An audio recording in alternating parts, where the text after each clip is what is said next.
So,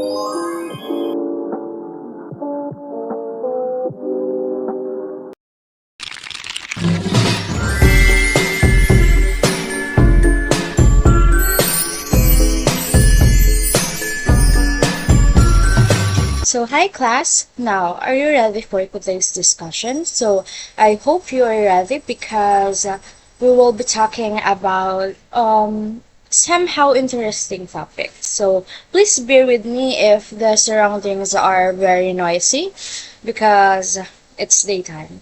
Okay, now we will be talking about constructive feedbacking. So, when we say constructive feedbacking, what does it mean? But before we proceed to knowing that, but before we proceed to our formal discussion, let us first identify our learning objectives for us to be guided to the aims of this discussion and for us to be guided what are the process that we will going to do in this discussion. So, our learning objective first, we need to identify constructive feedback and explain its purpose. Second, identify and describe its key principles and characteristics. And the last one, which is the third one, is practice giving and receiving feedback through peer activity. So, what is constructive feedbacking?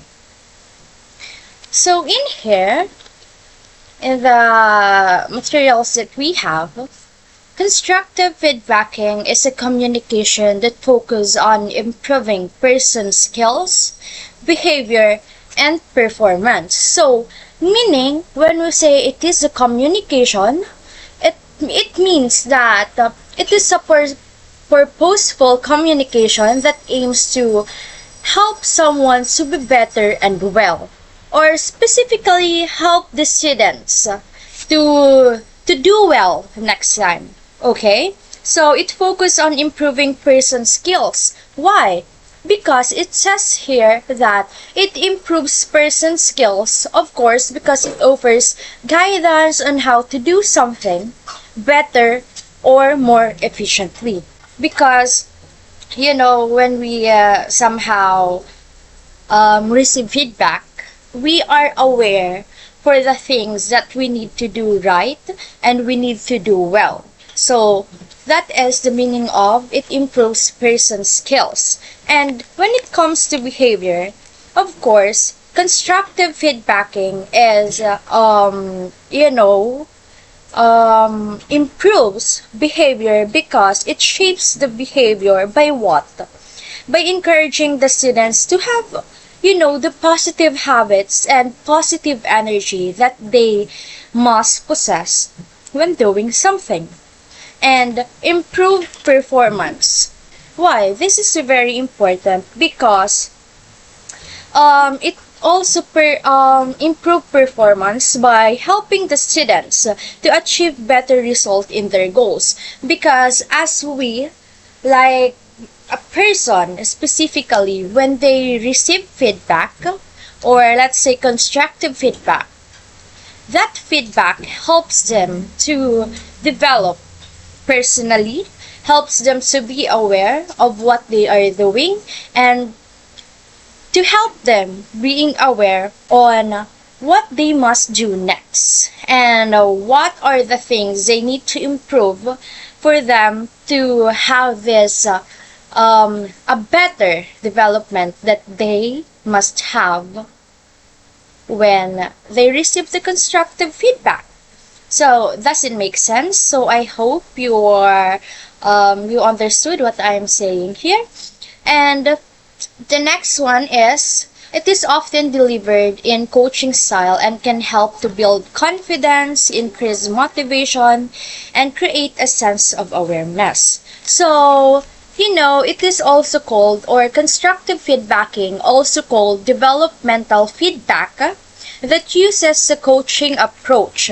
What do you mean by coaching approach? It means to guide, to guide personal growth of a person, or if we're going to relate this into our classroom setting, it means that to guide students' growth. inside the classroom. So it focuses on encouraging students to have reflection and learning rather than criticism, helping individuals recognize their strengths and areas for improvement. So I want you to remember that when we say constructive feedbacking, it is not about the criticism, but it it encourages, or constructive feedbacking encourages students to grow in their own way, in a positive way.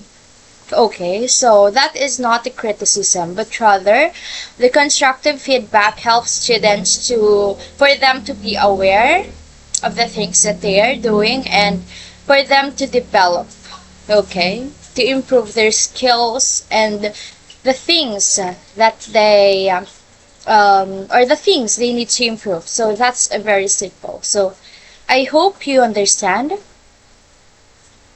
Okay. Now that we are done identifying and describing what is constructive feedback or feedbacking, let's proceed to its principles. So the principles that we have here is 5 principles in total. So we have first, respectful; second, clear; helpful, timely, and balanced. So these are the principles that constructive feedbacking has. So let's proceed to the first, respectful.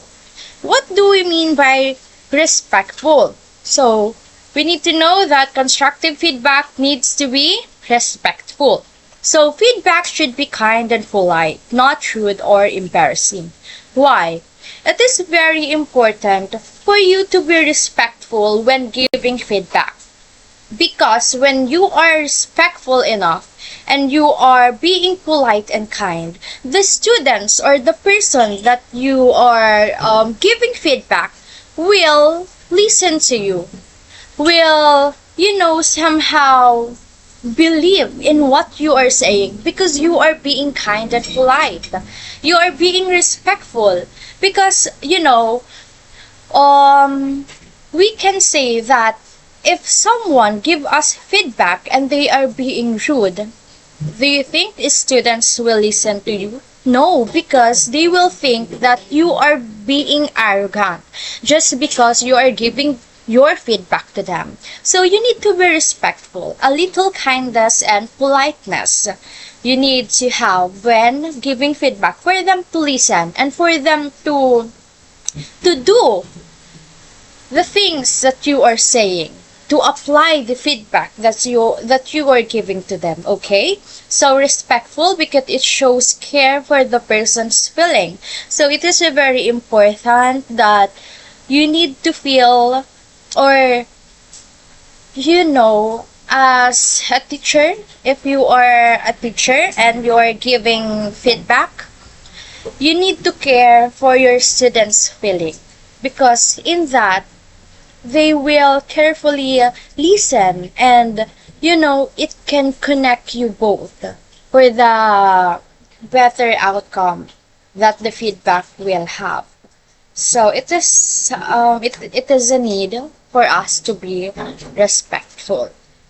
Okay, so do you understand that? I hope you do.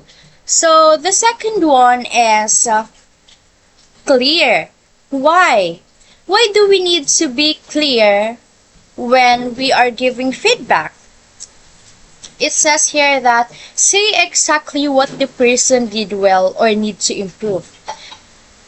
When giving feedback, you need to be direct to the point. You need to be straight.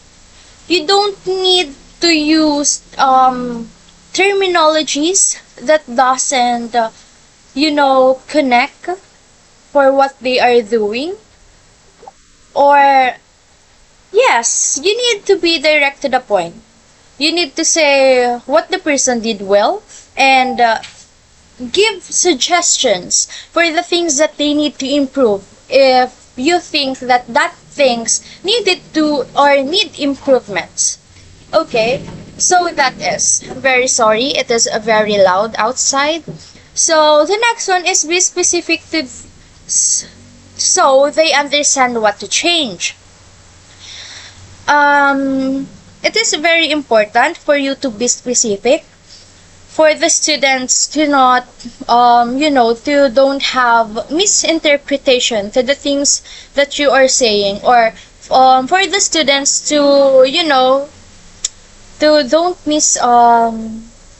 misinterpret, yes, what you are saying, and for them to understand directly what you are saying, because it is very important when you are saying, or when you are giving your feedback, you need to be clear, not just respectful, for them to understand you directly, for you to for them to understand you specifically, because that's the point of feedbacking.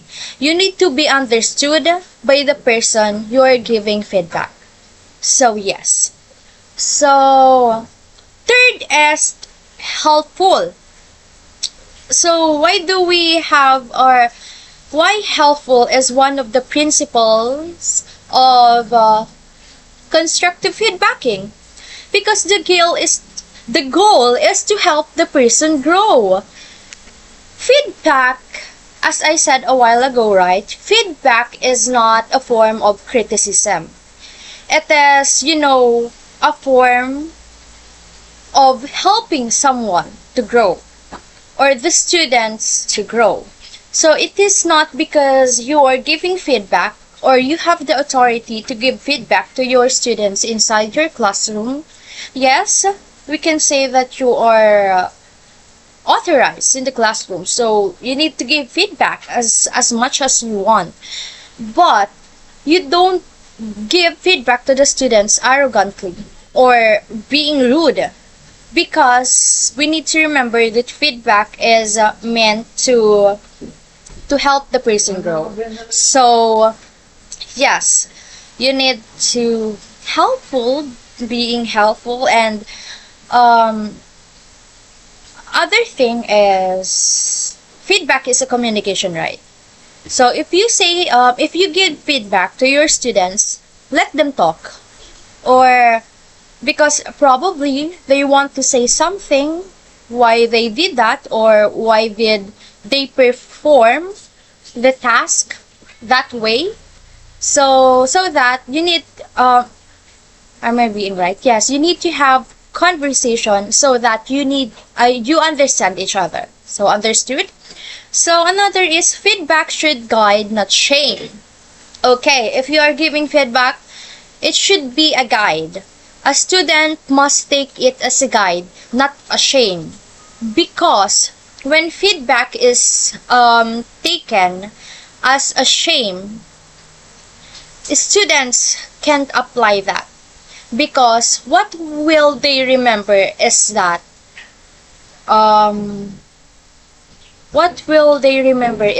that feedback is a shame, and that feedback doesn't help them grow, something like that. So it should be a guide and not shame. You need to guide the students and not give them, or don't give them the feeling of shame. Okay, so the fourth one is timely. Why this is a need, or one of the principles of constructive feedbacking? So timely, give feedback soon or after the task or behavior. It is very important that you give feedback immediately, or after the task or behavior that the students did. Why? Because you need to give feedback immediately for them to process, and to process what they did, and to realize the things that they did, and to have, the idea on how they will improve that. You need to give students feedback immediately, because, like, for example, if the students you give students task, right, and then the students did the task, but somehow it is not the correct task or the correct outcome that the task should have. So, if you don't give feedback with the students about the task that they did, or the wrong task that they did, and then you don't give feedback, they will somehow think that they did was right along the way. So, you know, and when they think that the task that they did is right, but honestly, it's not the right thing, what do you think? What will happen? So you need to you need to give feedback immediately for them to be aware immediately as well. Okay, so I hope that is understood. So fresh feedback is easier to remember and apply. So this is what I mean. When you give feedback immediately when the students are, given a task or whatsoever, it is easier to understand and remember and apply also. So, okay, the fourth one is timely. So I hope you understood as well. So the fifth one is balance. So, why do we need balance? Mix praise with suggestion for improvement. So this is a very important as well, because in feedback, constructive feedback is not just always a positive feedback. It can be negative, yes, honestly, but when we say balance, you need to mix praise with suggestion for improvement. As a teacher, you don't need to give students a feedback wherein you are using a flowery words for them to have this feeling that they did well. You need to, yes, say the things that they did well, or say the things that you think that is very beautiful that they did. But I know that it always have a room for improvement, because teachers are not perfect. They are having, or they also have a room for improvement. And I believe the students, mas lalo yung students. Kasi if yung teacher may room for improvement, mas lalo yung students. So, I want you to know that you need to mix your praise with suggestion for improvement, because that will definitely help them. Okay? So balance, it shows you see both their strength and areas to grow. So again, have a conversation for you to know their strengths and areas to grow, or the room for improvement. Because constructive feedbacking, you also encourage your students to talk or to have a conversation with you about their performance. Because as we observe, or as teacher observe the students, it is not hindi minsan alam ng teacher kung ano talaga yung kabuuang pag-iisip ng bata. So if you are giving a feedback, ask students, or yes, ask the students about their opinion about their their performance, so that you as a teacher will also understand. So I hope that is understood.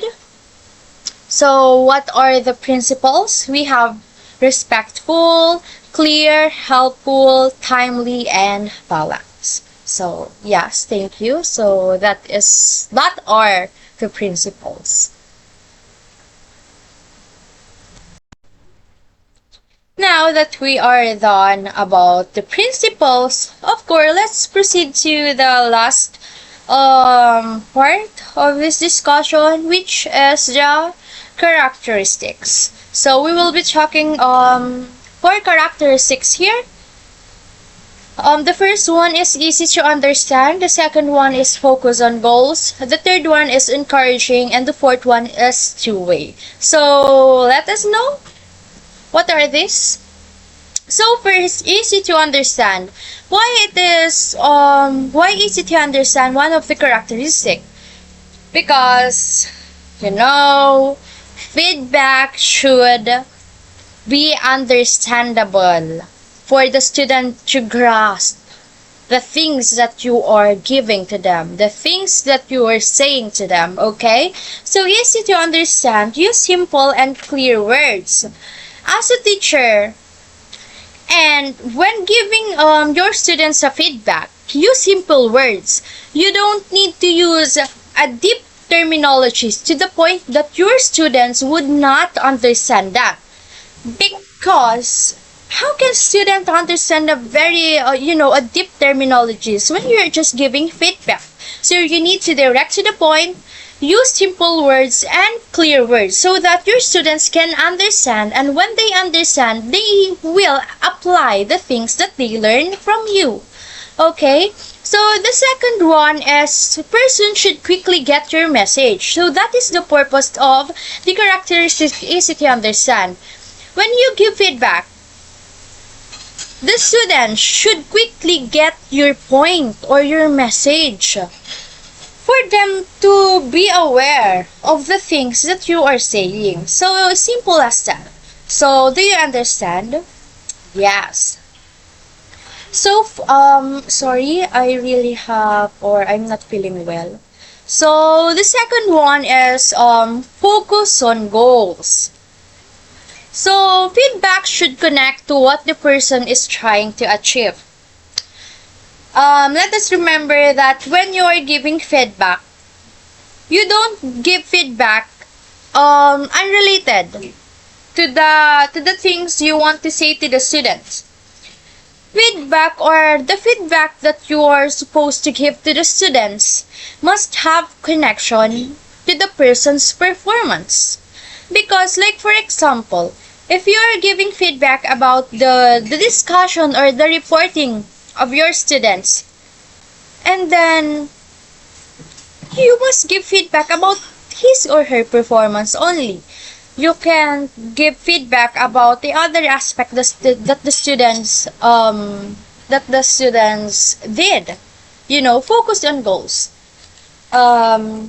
Say the things that you need to say about their performance or the task that you gave them, and yeah, simple as that. Focus on the things that need to focus on. So don't bring up unrelated issues. So isa nga pa to, you don't bring up unrelated issues, na hindi naman talaga, or if it doesn't have no, if that thing is not important, you don't need to say it, or you don't need to give it to the students, okay? Give only the important things that they can help them to improve their skills, behavior, and their performance, because that is one of the things that constructive feedbacking, isa yun sa mga importance of constructive feedbacking. So the third one is encouraging. Of course, your feedback should be encouraging. Hindi ang feedback ay nakakapag-discourage. Feedback should help, should be a guide, and not to shame and not to criticize. So make the person feel supported, not attacked. So when you are giving feedback, make sure that the way you give your feedback makes the person feel supported. Like, di ba? Kasi as a teacher, when you give feedback and you feel that you make the person or your student feel supported, but they will listen to you. they will listen to you. And that's, yun yung sinasabi na pag maganda yung pagkakasabi mo ng feedback o pagkakabigay mo ng feedback, ang students ay makikinig sa'yo and they will apply that. They will apply the feedbacks that you gave them because they feel supported. Because they will feel that the things that you said to them is important for them to improve themselves and their performance. And that is one, or that is a thing also that the teacher should do. Don't make the student feel attacked because they will not apply the feedbacks that you were giving them. So help them believe they can improve. So when you make them feel supported, they will believe in themselves. They will believe that, oh, so mom is right. The feedback that mom is giving is right. So I can use that and I can apply that to myself so that I can improve. So help them believe that they can improve. Help them believe that they have, so much to give. Not just hanggang dito na lang sila. So don't make them feel that, but help them believe that they can improve. Because as a teacher, that is our purpose, to make the students learn in their way, but help the students believe in themselves that they can improve. So the last one is two-way. So paulit-ulit, I said this a while ago, that feedback is a conversation, not a lecture. Lecture is different from giving feedback, okay? Feedback is a conversation, meaning it changes, or two persons, palit-palit sila ng conversation or ng messages. So when we say conversation, nag-uusap. Diba, sinasabi ko nga, dapat alamin din ng teacher yung side ng students para naman magkaroon sila ng pagkakaintindihan for the things that the students did and for the things that the teacher observed. And so that if they will have a purposeful communication, the feedback will be a better feedback, so that the students will apply that, and the teacher will, parang may help na lang yung students nila, and that's a very best feeling as a teacher na sundin yung mga sinabi mo for them to improve, and sa students para ma-apply nila yung mga sinasabi ng teacher sa kanila. So let the person ask question or share their thoughts. Let the students or your students ask questions.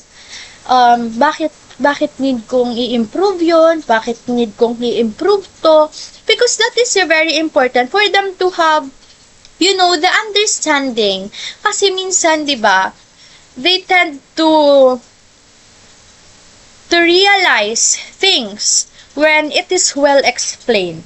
So, make them ask question like, Ma'am, bakit po ganito? Ma'am, bakit po ganyan? So that they will understand it well and better. And share their thoughts. Tanungin, ikaw naman, if the students will ask question, and so the teacher. So, as a teacher, you need to ask, bakit ganito yung ginawa mo? Bakit ganyan? And for you, or for the teacher and the students to have, a connection. So, yes. And that's all. I think you understand what is constructive feedback or feedbacking, the principles and the characteristics. And for now, I hope you understand my discussion, and I hope it's clear because it is this topic is very important. Okay? So I think that ends my discussion. I hope you understand something and apply this discussion to your life if you are a future educator or a student. So I think that would be all. Bye.